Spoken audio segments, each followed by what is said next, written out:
This MMA content is proudly brought to you by the AllStar app, a fully customizable ad-free sports experience. Download it now.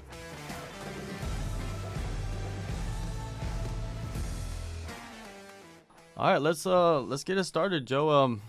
How you doing, man? Like, you've been on the grind for a while now, in this camp. You actually had a few camps. You had Jamie Malarkey before that, and then you had a couple other guys that fighting on the regional scene. How has life been the past few months? Yeah, it's been busy. Yeah, it's been good. We've had the City Kickboxing boys there, because they weren't allowed back into New Zealand, so they had to quarantine in our beautiful country, and unfortunately, their country wouldn't let them in. But yeah, it was good having them there. It's good catching up.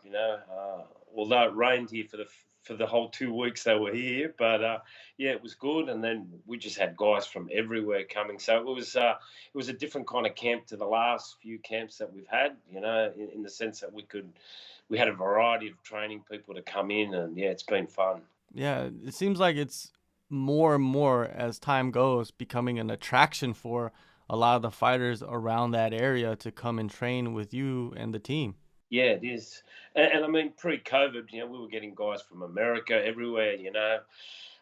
If I wasn't getting a message one day, once a week from someone, whether it was from Brazil, Africa, you name it, I was getting messages of guys that wanted to come over and train. And hopefully now that the world's coming up, they can come over and train with us. How is that? How do you manage that? Is it just kind of like an open door policy for the gym? You just allow people to come in and train, or do you kind of have a vetting process? Um, yeah, I do have a little bit of a vending process, but to me, as long as they've got a good attitude and that they come in there with no ego and they're good training partners, I'm happy to train anybody or anybody, anyone. It's to me the different styles you get, as long as they're good people, I'm all for them. Yeah, and I spoke with Jamie ahead of his fight, and he told me that one thing that sets you aside from a lot of the coaches nowadays is that you still have that the old school mentality. You still bring in the old school, and he likes it. Yeah, well, I am old, so I've got no other way about it. But yeah, that's the way it is. I like to take control. I'm open-minded, but it's very disciplined, and but we still have a lot of fun. But yeah, it's I don't know any other way. I guess Yeah. so. That's the way I do it.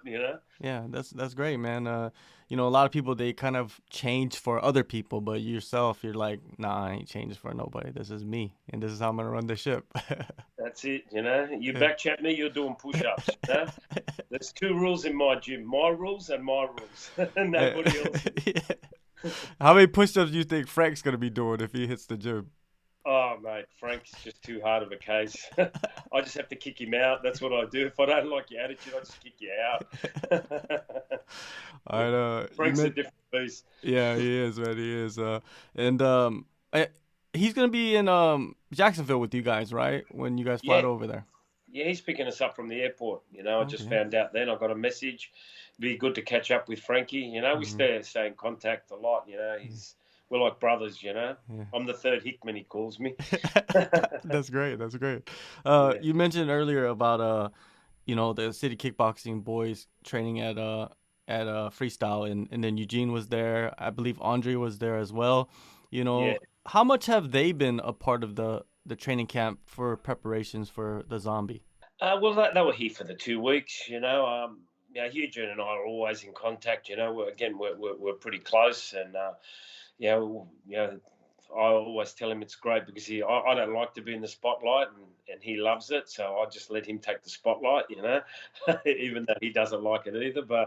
Um, but yeah, it's good. It's good to catch up with the boys. We're like a family in a sense. We all get along. We all have a laugh when it's time to have a laugh, and when it's time for banner, we all have a banner, and yeah, it's good times.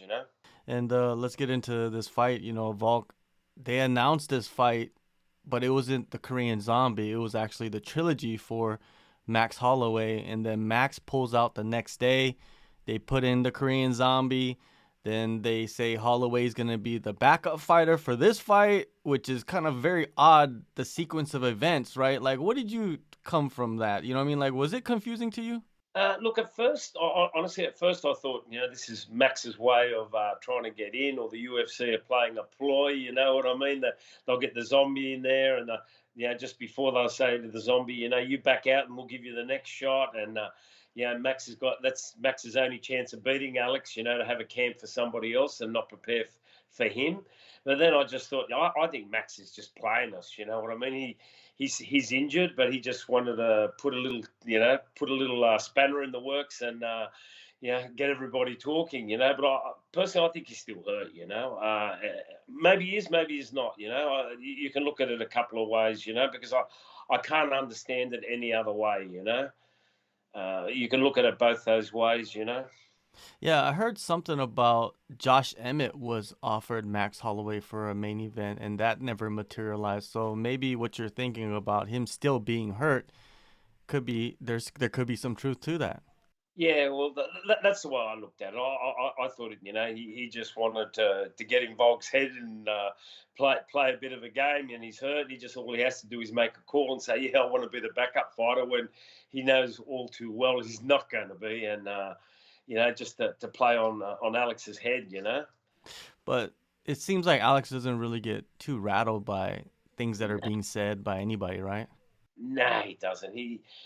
I guess it might rattle him for a day, and then the next day there's a new problem in his head, and that he's fighting that demon.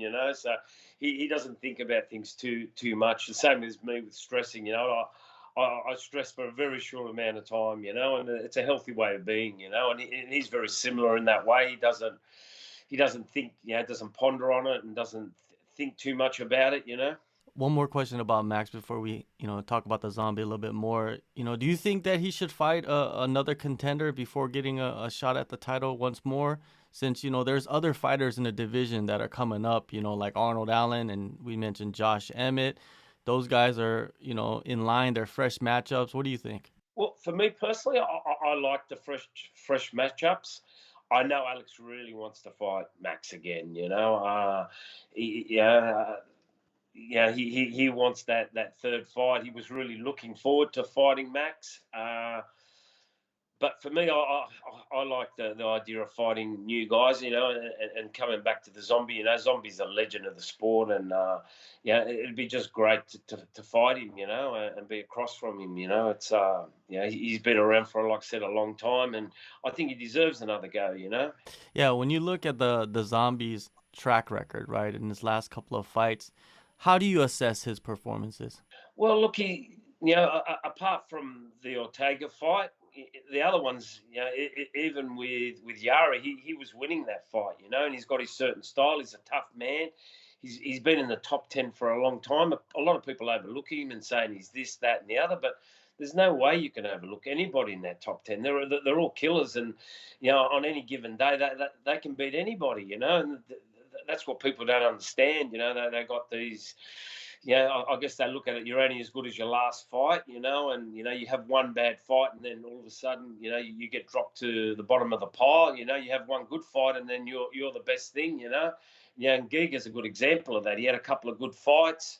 He gets matched up with one of those top 5 guys, and got to show him, he got humbled pretty badly, that you can't underestimate anybody there. And I always said that, even coming into this fight, Max is dangerous. So is the zombie. So is Ortega. And look at him. And all these guys, they're prepared to change, to fight, to mix with that different person. I know Alex is a bit hard to I guess, prepare for, because he fights, not that he fights different. It's just he's got his style, and you got to, he makes you fight his fight instead of you trying to fight, beat him at his fight, and that's hard, and Alex has got a lot of tools, he's good on the ground, he's good on the wrestling, he's got good striking, so he's all round, You mentioned the Yair fight. The zombie was clearly winning that fight, and then he was knocked out with 1 second left, and it almost seems like his aggression is like the best part of him and the worst part of him at the same time. Could you agree with that? Exactly, and that's the downside to that kind of a style. Like, he's a very tough man, and he moves forward, and he's looking for that counter or that power shot. And on the downside of it, if you miss, you're going to have to pay heavily for it. And again, coming back to Yair and his last fight, he'd with Max, he turned around his whole game, and that's what I mean with these top 10 guys. They change, with each camp. You can look at their last fights, and they're not going to be the same as the next fight. And that's why they're all dangerous. And even with Alex against Brian, a lot of people were saying, Brian, he was just going to walk through Brian, which I mean he did, but Brian is always dangerous. You get him on the ground, as you can see, and he could submit anybody in a second. It was just Alex has got that tenacity to pull through it. But like I said, all these guys are dangerous. Going back to that fourth round against Ortega, man, that choke was pretty deep. You were in the corner. Take us back to being in the corner during that round, and what was running through your mind? Well, it was the third round. Oh, third round. Okay. Yeah, and I was, thinking, Craig Jones, this is the shortest. You're going to be the shortest cornerman we've ever had. We brought you in as our jiu-jitsu coach, and you failed, son. But yeah, it was a bit nerve-wracking. Personally, I think they should have called the fight off after that third round. If you count it down when the bell goes, you can count to on 11. They're picking Brian up and putting him in the stool. He doesn't know where he is. He's definitely out. The ref's doing this, and even in the fourth round, he said to the official, he talks to him in Spanish, saying he can't see, and again, and there was a lot of behind the scenes. They gave him that much time to recover after the third round. Hugin and I were up going, come on, call it off, and an official came to Hugin and I and said, sit down and be quiet, or we're going to get security to take you back to the change room. Like, it was so unfair, and when Brian had Alex in the triangle, his corner were up on the apron screaming, and we're going, how did they get up on the apron? We can't even get up off our stools. And like I said, I'm not saying anything, that it's rigged or anything like that, but geez, they give their corner a lot more leeway than they gave our corner. We can't even get up off our stools, and they're tapping us on the back, sit down, and yeah, I found it really unfair, and I thought it was very biased by the commission about that. Maybe I'm talking out of school, but it's just my thought and what I've seen and what they did. Personally, I think Brian's a tough guy, but sometimes guys are too tough for their own good. And maybe now Brian will be okay, but when he gets to my age, what's he going to be like? After copping all these poundings, to the brain for such a long time, is he going to be able to remember his kids' names, his grandkids' names? I feel sorry for him, because I actually like Brian. A lot of the boys had a bit of animosity towards him, but I actually like him. I think he's a nice guy. He is who he is, and I felt really sorry for the beating that he copped, because he copped, what they did to him. What Alex, I know how hard he can hit, and Alex hit him with some huge shots, some huge elbows, and he took it all. He was out and would come back too, and like I said, I just think of the later on in life, what's it going to do to him, and to his corner, just to save a bit of face. Is it really worth it? Recently, Renato Moicano, he took a pretty bad beating himself against RDA, and Yes. that topic came up too, of stopping the fight between rounds. Should the doctor play a bigger role, the referee? I mean, like, it's a serious question, or a serious topic that everybody should be discussing.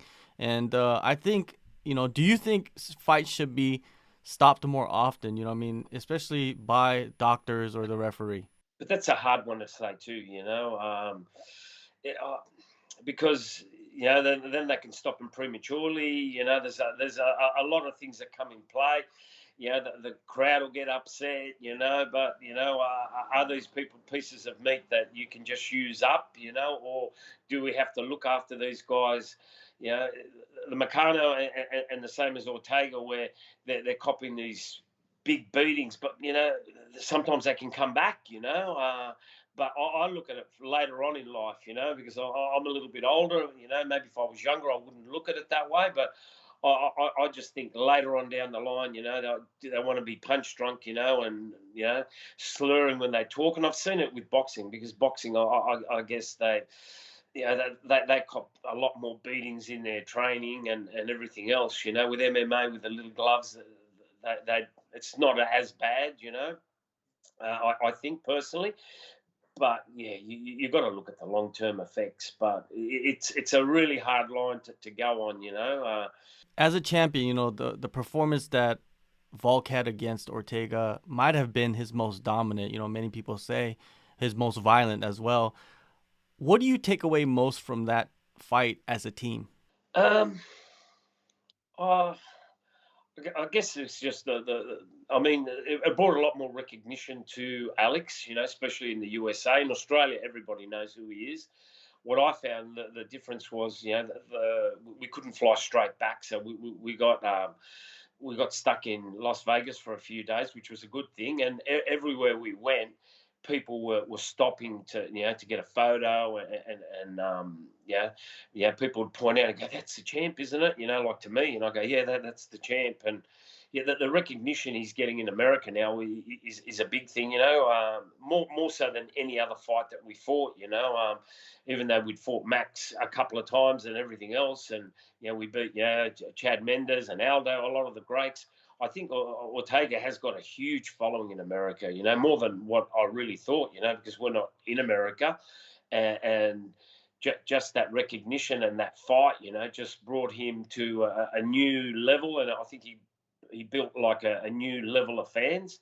And in saying so, I think Max did the same thing. When Max fought Ortega, it brought him to a new level, And that was the thing that sort of not upset me, but I thought was a bit unfair. When Max fought him, the ref and everything came in and saved Brian from himself. Because, like I said, I think Brian is just sometimes too tough for his own good. And I think Alex gave Brian a worse beating than Max did. Not saying Max is as tough, but I think Alex just hits a lot harder than Max, and just where Alex was doing it, where Brian's on his back and he's just throwing his whole body weight, and there's nothing stopping the head moving back except the canvas, and that's a lot bigger strike than when you're standing. So yeah. The thing is, I've seen a picture of Brian 2 weeks after the fight, and he looks like he hadn't even been in a fight. He's like the Wolverine, that guy. He heals up straight away. Yeah, it's incredible. And as a champion, Volkanovski has fought like the toughest of the toughest guys, right? Max is super tough. He's never been even, I don't think, dropped, right? And then you got Ortega, who just doesn't quit. And now you got the Zombie, who's another guy. His name is the Zombie, right? So, what type of performance are you expecting out of Volkanovski? Because when I spoke to him last week, he told me that he's feeling better than he did ahead of any of his fights. Like, he feels like he's just tip-top shape, mentally, physically, everything's perfect almost. What do you see? Well, he is. I mean, because we've the last couple of camps, we've had him here in Australia, and he's got access to his physio and all his rehab and everything here. So as soon as he gets like his back gets a bit tight, even one Sunday there after training, his back got really tight. His physio came to his house and worked on him there. So when we go to New Zealand, we don't get that kind of rehab and everything else, and then the rest, and I've sort of changed a bit of our schedules, where before there was a lot more harder sessions, where now I've sort of changed it, that we do one easy, one hard session, and I've sort of changed the routine a bit, so it's not so hard, and his body is recovering a lot better, and then it gives him the next hard session, he can come back in and even go harder. So he's feeling, and then he doesn't get the injuries that he was getting, just the niggly ones, because as you get tired, you might not check the kick right, and all of a sudden you get a bruise on your calf instead of instead of blocking it with a shin pad, and all those little things I think come into play, and that's why I think he's feeling a lot better than when we were going away a lot, which I don't mind doing, because I'm all for going and training with different people, sparring different people.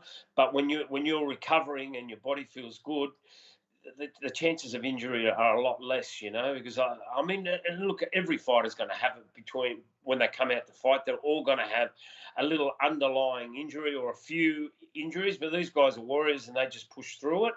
And it blocked, as soon as the adrenaline pumps, that injury's gone, but it's still in the back of their head. But, when you've got less little injuries and your body's feeling a lot better, your mind thinks a little bit different, than when you got, my calf sore or my shin, with the Max fights, Alex had copped a couple of bad elbows in the lead up to that fight, and he, even though he used his shins, it was still in the back of his mind. He had a really bad, bruise on his shin, and on his calf, and it was in his mind, I know it was, and that's a big part of his game. Where the last couple we haven't, touch wood, we haven't had those sort of problems, Yeah, for sure. And he's not new to adversity. Remember when he cracked his rib? Yeah. And then fought. I think that was the Mendes fight, right? No, that was Elkins. That was the Elkins fight, and he just went in there and gave Elkins a complete beating with the cracked rib, which to me, a cracked rib is like one of the worst injuries you could probably have heading into a fight. Yeah, and it was hard because we're in the dressing room and we didn't want anybody to know, the way we were warming up was a lot different. We couldn't warm up the way we normally do, and we were really mothering that rib, and we're in the shared change room, and we sort of had to, again, you just don't want anybody to know, hey, he's got a cracked rib. We don't. And you don't know who's who, whether they know their camp and everything else. Every time we go there, we're going into foreign territory, so we don't know if, these guys are friends of their camp, and but yeah, he is a tough man, he's tough. But like I said, all those guys in that top 5, top 10, they're all tough men. Otherwise, they wouldn't be there, and they're all got good skill, and power to them. So coming off that type of performance against Ortega, what do you see in this fight? How do you see this fight playing out? I think it's going to be a high-paced fight. Alex, without giving too much away, I want him to press the pace and burn the zombie out. Drain his battery, and and I guess in a point he did it to Ortega too. They're all going to be good the first couple of rounds. It's the next couple of rounds where, even though they're fit, it's whether they can handle, the pressure that Alex puts on people, and unless you've stood in front of him when he's putting that pressure on, it looks easy from the outside, but unless you're standing in front of him, and anyone that sparred him or fought him will tell you when he puts that pressure on, it's very draining, because you don't know which way he's coming. So psychologically, you're burning energy without you even realizing it, because you don't know whether he's going to take you down, you don't know whether he's going to punch you don't know whether he's going to kick you. So it's very, very draining. All right, one last topic I wanted to discuss with you is Alex talking about going up to welterweight, if it's a possibility to fight Conor McGregor, and I think some people really don't know that, Alex fought at welterweight for many fights earlier in his career. Could you kind of give us a flashback of how Alex was as a welterweight? Well, his first hard fight was against Andre Safir, and they fought for a title up in Queensland, and it was a hard fight. He is like the Korean zombie. That guy would get knocked out on his feet, fall against the cage, he'd be out, and he'd come to and start fighting again. And it was a hard fight. In the end, I had to tell the ref to stop it, because then the guy was just copping such a beating, And Alex is such a workhorse. He just kept beating on this guy, but he just kept fighting back, whether it happens, personally, I don't think it would. But if it did, fighting Conor McGregor, he's a legend of the sport, and they'd have to give the right sort of money to do that, because going back up to that weight would be, Alex. He'd probably sit sometimes around that, 77 kilo weight, But if you look at Conor now, he's probably walking around 85 plus kilos. He's a big boy at the moment, and he's a big frame man, So was Alex. I mean, Alex's first fight was at 85 kilos, his first couple, but that was coming, dropping down from 95, 100 kilos when he first started at the gym. But me personally, Alex performs better when he fights at around, when he rehydrates. He probably comes in.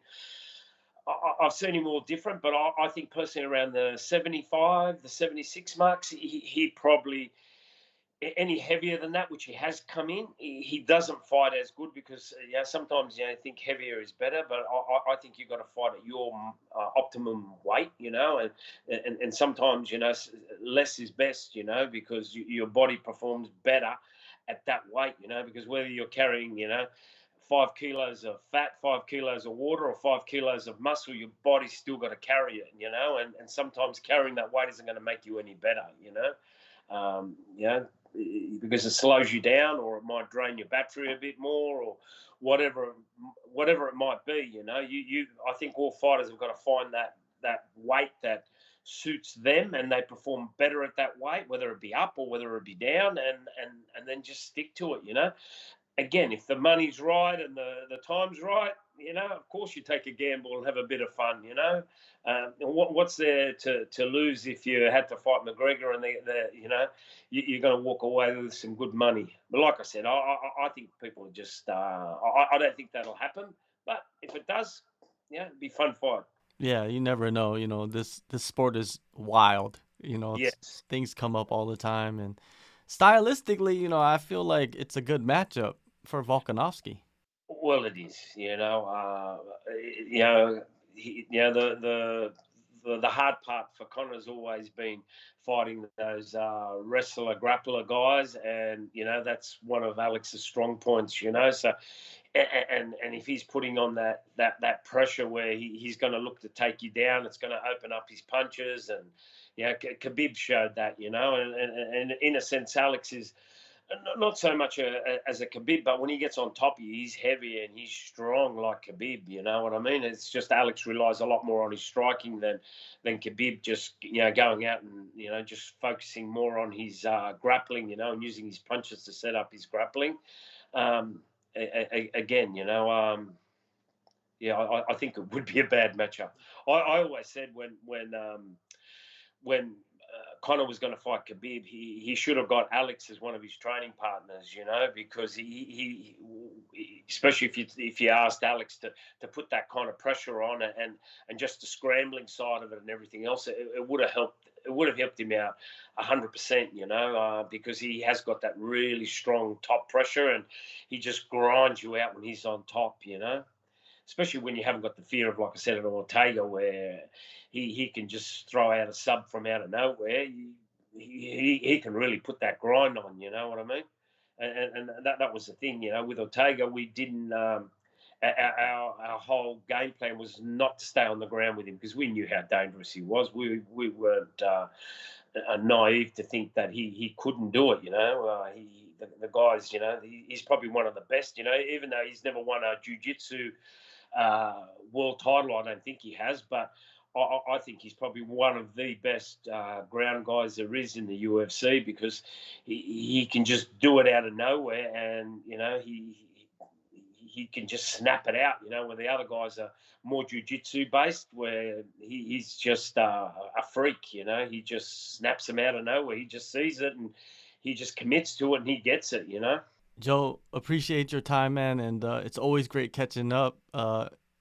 It's going to be a fun fight, man. I think this matchup is just something that the fans are going to enjoy tremendously. Man, I can't wait. Okay, can I ask you a question, John? Yeah. Who are you going for? Your boy Or I actually did an interview with a local Korean newspaper, like one of the major newspapers. They contacted me, did an interview, and I told them that this is how it's gonna happen. The zombie is he's older. He has a lot to wear and tear. You know what I mean? So if he's gonna do something, he's got to do it early on before the game plan's in motion. You know, and fully like in there. You know, because once it's in motion and in there, it's gonna be hard to figure Alex out. I told that they put it in the newspaper, man, and maybe the zombie read it. I don't know. I don't know the zombie, so so there. This is my thoughts, man. Joe. no, that's good. I thought I'd put you on the spot. Yeah, it's all good, man. It's all good. I'm not worried about that.